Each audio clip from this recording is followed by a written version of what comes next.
প্রথম দাবি ছিল ক্যাম্পাসগুলোতে ছাত্র সংসদ নির্বাচন দিয়ে দেওয়া। ঢাকা বিশ্ববিদ্যালয়ের শিবিরের পরিচয় দেওয়া কে এই সাদিক কায়েম।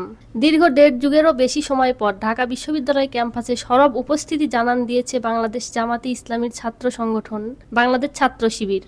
আবু সাদিক কায়েম নামে এক শিক্ষার্থী নিজেকে সংগঠনটির শাখা সভাপতি হিসেবে দাবি করে সামাজিক যোগাযোগ মাধ্যম ফেসবুকে একটি পোস্ট দেয়। এরপর থেকেই সামাজিক যোগাযোগ মাধ্যমে তাকে নিয়ে শুরু হয়েছে ব্যাপক আলোড়ন। আজকের ভিডিওতে আমরা জানবো কে এই সাদিক কায়েম। চলুন তাহলে জেনে আসি সাদিক কায়েমের পরিচয়। স্বৈরাচার আওয়ামী লীগ সরকার পতনে নেতৃত্ব দেওয়া বৈষম্য বিরোধী ছাত্র আন্দোলনে ছিলেন আবু সাদিক কায়েম।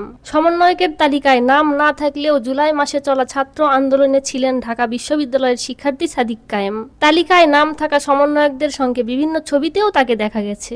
আলোচনায় আছে উপদেষ্টা পরিষদের শপথ অনুষ্ঠানেও বঙ্গভবনে উপস্থিত ছিলেন এই সাদিক। এবার নিজের রাজনৈতিক পরিচয় প্রকাশ্যে এনেছেন আলোচিত সাদিক। এ নিয়ে সামাজিক যোগাযোগ মাধ্যমে নেটিজেনরা বসিয়েছেন আলোচনা সমালোচনার আসর। নানাজন নানা মত দিচ্ছেন অবাক হয়ে। জানা গেছে সাদিক কায়েম ঢাকা বিশ্ববিদ্যালয়ের রাষ্ট্রবিজ্ঞান বিভাগের 2016-17 সেশনের শিক্ষার্থী ছিলেন। তার বাড়ি খাগড়াছড়ি শহরের বাজার এলাকায়। তার বাবা জেলা শহরের একজন কাপড় ব্যবসায়ী। তার ছোট ভাইও চট্টগ্রাম বিশ্ববিদ্যালয় ছাত্র শিবিরের রাজনীতির সঙ্গে সম্পৃক্ত বলে জানা গেছে। ছোটবেলা থেকেই মেধাবী সাদিক খাগড়াছড়ি বয়তুস শরফ জব্বারিয়া আদর্শ মাদ্রাসা থেকে দাখিল এবং পরবর্তীতে চট্টগ্রামের বাইতুস শরফ থেকে আলিম পাশ করেন। এরপর ভর্তি হন ঢাকা বিশ্ববিদ্যালয়ের রাষ্ট্রবিজ্ঞান বিভাগে। মেধাবী এই তরুণ স্নাতক ও স্নাতকোত্তর ফলাফলে নিজ বিভাগে তৃতীয় হয়েছিলেন।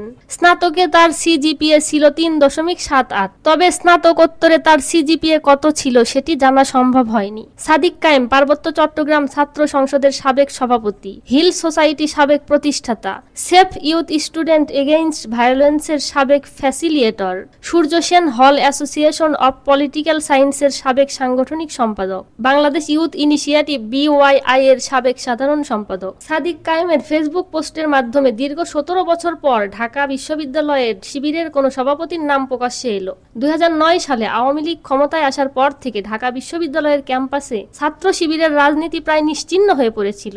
এক দীর্ঘ বিরতির পর আবার শুরু হতে যাচ্ছে ঢাকা বিশ্ববিদ্যালয় কেন্দ্রীয় ছাত্র সংসদ ডাকসু নির্বাচনের পথ চলা। নেতৃত্বের দৌড়ে এগিয়ে আলোচনায় সবার শীর্ষে রয়েছে শিবিরের সভাপতি সাদিক কায়েম। ডাকসু নির্বাচনে কি আপনারা শিবিরের সভাপতি সাদিক কায়েমকে ভিপি পদে দেখতে চান? আপনার মূল্যবান মতামত অবশ্যই আমাদের কমেন্ট করে জানাবেন।